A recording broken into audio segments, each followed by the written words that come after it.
Hello everyone, स्वागत है आपका हमारे इस यूट्यूब चैनल पर। तो यहाँ पर नेशनल हाउसिंग बैंक की तरफ से कुछ वैकेंसीज निकाली गई हैं, यानी कि रिक्रूटमेंट की जा रही है। किसके लिए? असिस्टेंट मैनेजर के लिए। स्केल 1 की जो पोस्ट है उसके लिए यहाँ पे रिक्रूटमेंट की जा रही है।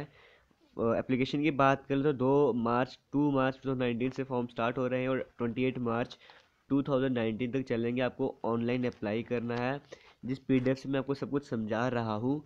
और अप्लाई करने के लिए जो वेबसाइट है, लिंक है, वो आपको डिस्क्रिप्शन में मिल जाएगा वीडियो के।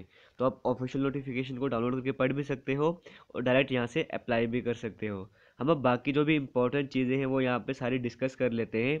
देखिए, यहाँ पे आपको मैंने बता दिया लास्ट डेट वगैरह क्या है यहाँ पर, कि 2 मार्च से आपके फॉर्म स्टार्ट हो रहे हैं, 28 मार्च तक चलेंगे। ऑनलाइन ही अप्लाई करना है और किसी तरह से आप यहाँ पे अप्लाई नहीं कर सकते, ठीक है। डेट आपको बता दी मैंने यहाँ पर। उसके बाद अगर ऑनलाइन एग्जामिनेशन की बात करें तो 21 अप्रैल 2019 यानी कि संडे को आपका एग्ज़ाम होगा। एग्जामिनेशन सेंटर आपको कुछ ही देर में बता दूंगा। रिजल्ट आपका फिर अप्रैल में ही आ जाएगा या फिर मई के मंथ में आएगा। फिर इंटरव्यू होगा उसके बाद आपका, तो जो इंटरव्यू आपका होगा वो मई या जून में होगा। और फाइनल रिजल्ट आपका जून या जुलाई में आ जाएगा, ठीक है। डेट्स आपको समझ आ गए होंगे, यानी कि जुलाई तक सब कुछ आपको पता लग जाएगा। आगे हम और भी जो इंपॉर्टेंट बातें हैं वो यहाँ पे डिस्कस कर लेते हैं। जैसे हम यहाँ पे एज लिमिट की पहले बात कर लेते हैं। एज लिमिट यह कि 21 ईयर से ज़्यादा।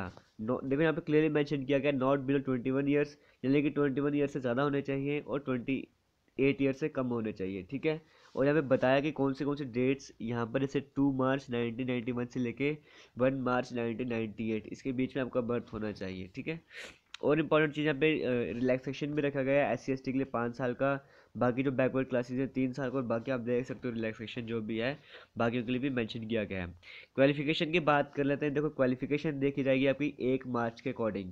आपके पास 1 मार्च के अकॉर्डिंग ये क्वालिफिकेशन है आपके पास, तो आप अप्लाई कर सकते हो। देखो, बैचलर्स डिग्री मांगी गई है किसी भी डिसिप्लिन में। बैचलर्स डिग्री कोई भी आपके पास बैचलर डिग्री होनी चाहिए, जैसे BE BTech कर लो। किसी भी ब्रांच में कोई ब्रांच मेंशन नहीं है यहाँ पर, कोई भी ब्रांच होनी चाहिए आपकी, ठीक है। लेकिन यहाँ पे क्राइटेरिया रखा गया, मिनिमम 60% मार्क्स आपके होने चाहिए। मिनिमम 60% मार्क्स होने चाहिए। और अगर SC ST PWD कैंडिडेट को बिलोंग करे तो 55% मार्क्स भी चल जाएंगे। या फिर मास्टर्स डिग्री हो तो भी आपका चल जाएगा काम, ठीक है। या फिर वो कैंडिडेट जिनके पास चार्टर्ड अकाउंटेंट वगैरह हो, इसका कोर्स किया हो, वो भी अप्लाई यहाँ पर कर सकते हैं। बट हमारा काम एक बैचलर डिग्री से रिलेटेड था, वो आपको बता दिया। कोई भी एक्सपीरियंस यहाँ पर नहीं चाहिए, कहा गया है कोई भी एक्सपीरियंस नहीं चाहिए। हालांकि कोई एक्सपीरियंस है आपके पास तो उसे आपको वेटेज मिल जाएगा, ठीक है। बट यहाँ पे किसी भी तरह का एक्सपीरियंस नहीं चाहिए। अब हम बात कर लेते हैं यहाँ पे, पहले वैकेंसीज़ की बात कर लेते हैं, कितनी कितनी वैकेंसीज़ है, फिर हम बाकी डिटेल्स हमें डिस्कस करेंगे, ठीक है। देखो, वैकेंसीज़ की बात कर लेते हैं। तो असिस्टेंट मैनेजर की पोस्ट है, स्केल 1 आपको पता है।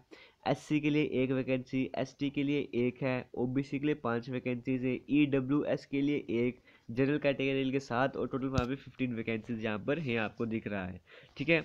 अब बाकी जो इंपॉर्टेंट चीज़ें हैं वो हम यहाँ पे डिस्कस कर लेते हैं, ठीक है। क्वालिफिकेशन हमने डिस्कस कर लिया है। उसके बाद और बातें कर लेते हैं हम यहाँ पे। हाँ, रिजर्वेशन वगैरह वो हम अभी डिटेल में डिस्कस नहीं करेंगे यहाँ पे। हम सिलेबस वगैरह यहाँ पे डिस्कस कर लेते हैं, फिर वहाँ से आगे की तरफ हम बढ़ेंगे, ठीक है।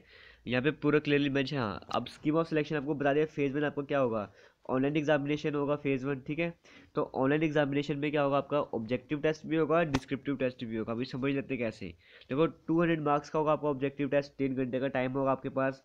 आएगा क्या क्या उसमें, पहले रीजनिंग और कंप्यूटर एप्टीट्यूड 45 क्वेश्चन होंगे, 16 marks. Medium of exam English Hindi दोनों, और 60 मिनट्स आपको मिल जाएंगे इसके लिए। सारे ऑब्जेक्टिव होंगे ये जो आपको बता रहा हूँ। जनरल अवेयरनेस जो है 50 क्वेश्चन, 50 मार्क्स। इंग्लिश और हिंदी दोनों में 40 मिनट्स का टाइम मिलेगा। इंग्लिश लैंग्वेज आपका 25 क्वेश्चंस रहेंगे, 30 मार्क्स रहेंगे। इंग्लिश में रहेगा 35 मिनट्स रहेंगे। एप्टीट्यूड की बात करें 35 क्वेश्चंस, 60 मार्क्स, इंग्लिश हिंदी दोनों में 45 मिनट्स। अभी तक चारों सेक्शन आपको बताया मैंने, इसमें ऑब्जेक्टिव क्वेश्चंस आएंगे। बट एक और यहाँ पर रहेगा आपका इंग्लिश लैंग्वेज का, जिसमें आपको लेटर और ऐसे राइटिंग के लिए कहा जाता है। 2 क्वेश्चन होंगे, एक ऐसे लिखना होगा, एक लेटर लिखना होगा 25 मार्क्स का। इंग्लिश में लिखना होगा, 30 मिनट्स का टाइम रहेगा, यानी कि डिस्क्रिप्टिव हो गया ये, ठीक है। तो यहाँ पे कहा गया है। हाँ, और बाकी चीज़ें डिस्कस कर लेते हैं हम, ठीक है। यहाँ पे ये तो होगा आपके पास। मतलब अगर यहाँ पे कट ऑफ आपका निकल जाता है, अगर नाम आता है, तो आपको बुलाया जाएगा इंटरव्यू के लिए। और फिलहाल ऑब्जेक्टिव जो हमारा क्वेश्चन है पेपर 1, इसमें नेगेटिव मार्किंग भी रखी है, 1/4 यहाँ पे नेगेटिव मार्किंग रखी गई है, ठीक है। फिर कट ऑफ निकलेगा, उसके बाद आपको इंटरव्यू के लिए बुलाया जाएगा। फेज 2 आपका इंटरव्यू रहेगा, ठीक है। तो आपको हम बता देते हैं कि जो डॉक्यूमेंट्स बताए गए हैं जो आपको इंटरव्यू के टाइम ले जाने हैं, हालांकि इसका लिंक आपको डिस्क्रिप्शन में मिल जाएगा, वहाँ से आप देख सकते हो। हम और जो इंपॉर्टेंट चीज़ें हैं वो देख लेते हैं। देखो स्टार्टिंग जो बेसिक पे आपको मिलेगी, स्टार्टिंग में जो आपको मिल जाएगी वो 23,700 मिलेगी, बट लास्ट में आपको करते करते 42,000 तक आपको सैलरी जो है मिल जाएगी, ठीक है। यहाँ इतना मान के चलो, बाकी अलाउंसेस भी आपको मिलेंगे ही मिलेंगे।